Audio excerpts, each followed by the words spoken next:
चाय वाला बना आईपीएस ऑफिसर।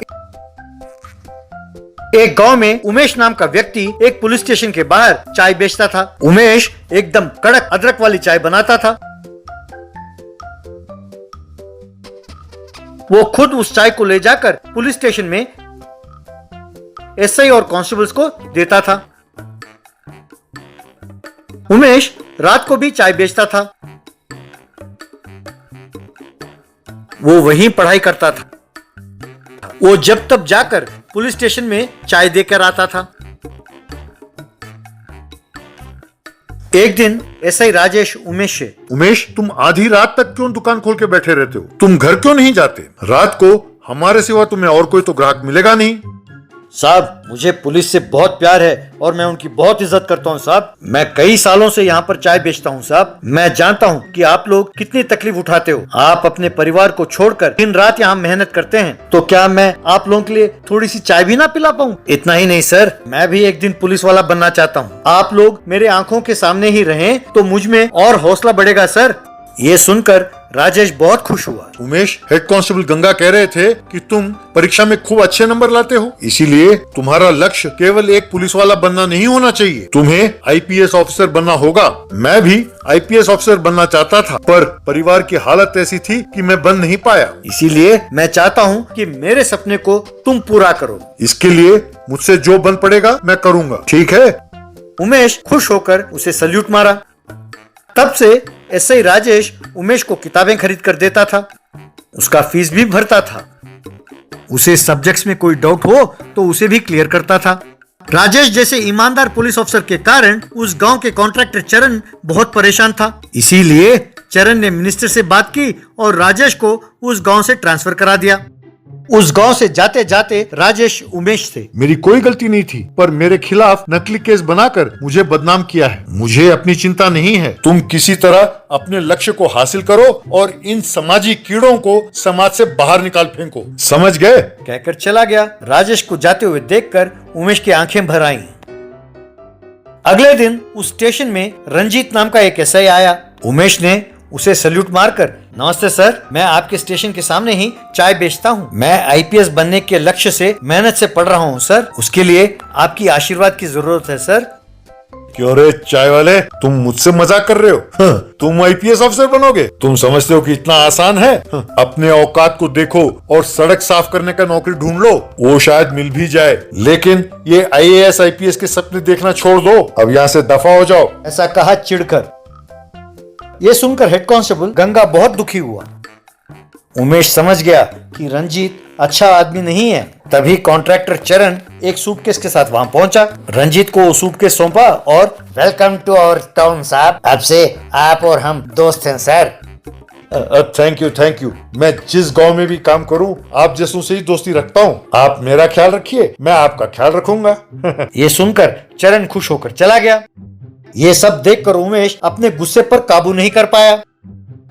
ये क्या कर रहे हैं सर आप? एक जिम्मेदार पुलिस होते हुए आप उस कॉन्ट्रैक्टर से रिश्वत ले रहे हैं। ऐसा ही रहा तो एक साधारण व्यक्ति को इंसाफ कहां से मिलेगा साहब? रंजीत ने उसे खींचकर एक थप्पड़ मारा। लाठी लेकर उसे खूब मारने लगा। ये देखकर कांस्टेबल्स बहुत दुखी हुए, पर कुछ नहीं कर पाए। आज से तुम स्टेशन के सामने ही नहीं, इस गांव में भी नहीं दिखाई देना चाहिए। चलो दफा हो जाओ यहाँ से। उमेश दुखी होकर चला गया। कुछ महीनों बाद यह खबर आया कि उस गांव में एक नया एसपी आ रहा है और उनके स्वागत के लिए बंदोबस्त करना होगा। ये ऑर्डर पढ़कर रंजीत इतने छोटे से स्टेशन में एसपी क्यों आ रहा है, ऐसा सोचा और तुरंत वहां का ट्रैफिक क्लियर करवाया, फूलों का हार तैयार करवाया। तभी सायरन बजाते हुए एसपी का कॉन्वॉय गांव में प्रवेश हुआ। वे गाड़ियां स्टेशन के पास आकर रुकी। एक कार में से उमेश एसपी का यूनिफॉर्म पहनकर उतरा। उसे देखकर रंजीत के पसीने छूटने लगे। हेड कांस्टेबल गंगा और बाकी कांस्टेबल्स खुशी के मारे ताली बजाने लगे। उमेश उनके पास आया और मिस्टर रंजीत, मैंने ड्यूटी ज्वाइन करके सबसे पहले तुम्हारा फाइल बाहर निकलवाया। तुमने जितने गलत काम किए हैं उसके बदले में ये लो तुम्हारा डिसमिस ऑर्डर, कहकर उसे पेपर थमाया। रंजीत ने सिर झुका लिया। उमेश हेड कांस्टेबल गंगा से, चाचा अब से इस स्टेशन की जिम्मेदारी आपकी है, मैं तुम्हें एसआई का प्रमोशन देता हूँ। गंगा और बाकी कांस्टेबल्स बहुत खुश हुए। बाद में एसआई राजेश जहां काम कर रहा था वहां उमेश गया।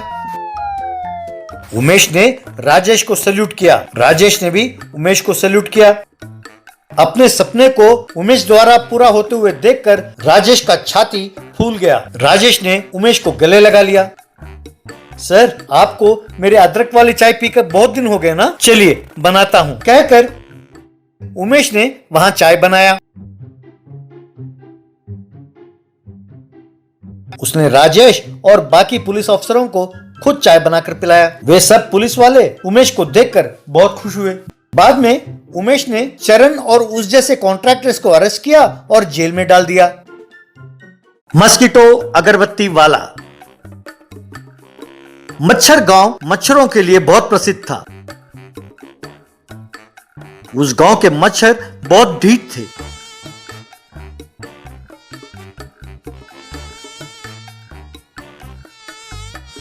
रात होते ही उस गांव के बच्चे बूढ़े सब मच्छरों के बैट को हाथ में लेकर युद्ध करते थे, पर मच्छर बैट से भी बचते हुए उन्हें काटते थे। चादर ओढ़ने पर भी उसमें छेद करके अंदर घुसकर मच्छर काटते थे। कछुआ छाप, ऑल आउट, उन सब के लगाने से भी और फुर्ती के साथ हमला करते थे। इस तरह मच्छर गांव के लोग रात भर सो नहीं पाते थे, इसलिए वो दिन भर सोते थे। नतीजा ये हुआ कि लोग रात में ही खेती और धंधा करते थे। एक दिन उस गांव में बुमरा नाम का व्यक्ति बस से उतरा। बुमरा ने चारों ओर देखा, सारा गांव सुनसान था। वो गलियों में घूमने लगा, पर उसे एक भी आदमी दिखाई नहीं दिया। आखिरकार बुमरा को एक भिखारी दिखाई दिया। बुमरा उससे, शुक्र है आखिरकार एक इंसान तो दिखा इस गांव में। वैसे इस गांव को क्या हुआ? सब गांव छोड़कर चले गए क्या? लगता है कि गांव में नए हो। इस गांव के लोग रात भर जागते हैं और दिन भर सोते हैं। मैं भी रात को ही भीख मांगता हूँ। वैसे आप इस गांव में क्यों आए हो? मैं इस गांव में कोई धंधा करने आया हूँ। वैसे ये रात भर जागने का चक्कर क्या है? यहाँ अमेरिका का टाइम चलता है क्या? गांव के नाम से नहीं पता चला तुम्हें? रात होते ही इस गांव के मच्छर शैतान बन जाते हैं। किसी को छोड़ते नहीं है, किसी को सोने नहीं देते। रात भर हमारा खून चूसते हैं और दिन में आराम से सोते हैं। तो हमने भी उनके टाइम के अनुसार ही अपना टाइम बदल दिया। तो मच्छरों की दवाई प्रयोग क्यों नहीं करते? इस दुनिया में ऐसी कोई दवाई नहीं है जो हमने प्रयोग ना किया हो। यहाँ के मच्छर उन दवाइयों से और ऊर्जा पाकर और जोश के साथ हमला बोलते हैं, इसलिए उनका प्रयोग हमने करना बंद कर दिया है। अब इस गांव में कोई धंधा करना हो तो आधी रात को करने वाला धंधा ही करना, और हाँ, घर किराए पर लेना हो तो वो भी रात को ही पूछना। दिन में अगर उन्हें जगाया तो बहुत मारेंगे। मुझे भी नींद आ रही है, मैं चलता हूँ, कहकर वहां से चला गया। उस रात को बुमरा ने घर किराए पर लिया। तुरंत मच्छरों ने उस पर हमला किया। उसके पास मच्छरों का बैट नहीं था तो उसका बहुत बुरा हाल हुआ।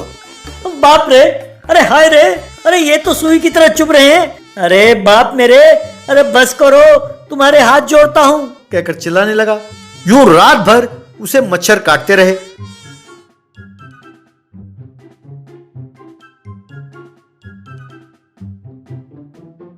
हे भगवान, शरीर के किसी भी पार्ट को नहीं छोड़ा। कोई फायदा नहीं। पहले यहाँ रहना हो तो इन मच्छरों से अपने आप को बचाना होगा, क्योंकि इन पर कोई दवाई असर नहीं करता। तो इसे इंसानों से डाइवर्ट करना होगा।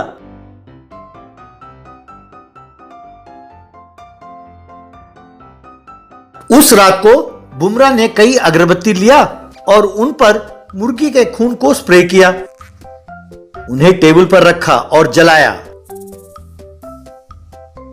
बस उस खून की गंध से वे मच्छर अगरबत्ती को घेर कर मंडराने लगे। वे रात भर इसी तरह मंडरा रहे थे। इस तरह बुमरा आराम से सोने लगा।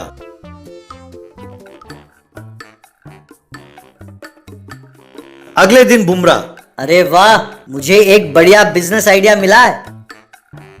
उस दिन रात को उस स्प्रे किए अगरबत्ती को लेकर एक व्यक्ति के घर गया। उस घर वाले से सर, अपने गांव के मच्छरों के लिए मेरे पास एक दवाई है। ये अगरबत्ती जलाएंगे तो मच्छर आपके पास नहीं आएंगे सर। एक पैकेट केवल 50 रुपए ही है। अरे जाओ भाई जाओ, यहाँ के मच्छरों ने विदेशी कंपनियों को भी छठी का दूध याद दिला दिया। तुम किस खेत के मूली हो? ये अगरबत्ती मच्छरों को मारते नहीं है सर, उन्हें आकर्षित करते हैं। एक बार प्रयोग करके देखिए, अगर ये काम ना करे तो पैसे ना दीजिए। ठीक है, देखते हैं प्रयोग करने में क्या जाता है। कहकर अगरबत्ती जलाया। यूं बुमराह ने घर घर जाकर अगरबत्ती बेचा। मच्छर रात भर अगरबत्ती को घेर कर मंडरा रहे थे। अगले दिन सब लोग एकदम ताजा होकर खुशी खुशी घर से बाहर निकले। सबने जमा होकर बुमराह को फूलों का हार पहनाया। हमें कितने दिन हो गए सूरज को देखे हुए। अब तुम्हारे वजह से हम रात को आराम से सोते हैं और दिन में काम करते हैं। स्कूल भी खुलने वाले हैं। अब से तुम हमें हर रोज अपना ये जादुई अगरबत्ती बेचा करो। चाहे तुम मुनाफा जितना मर्जी रख लो, कोई बात नहीं, हमें कोई आपत्ति नहीं।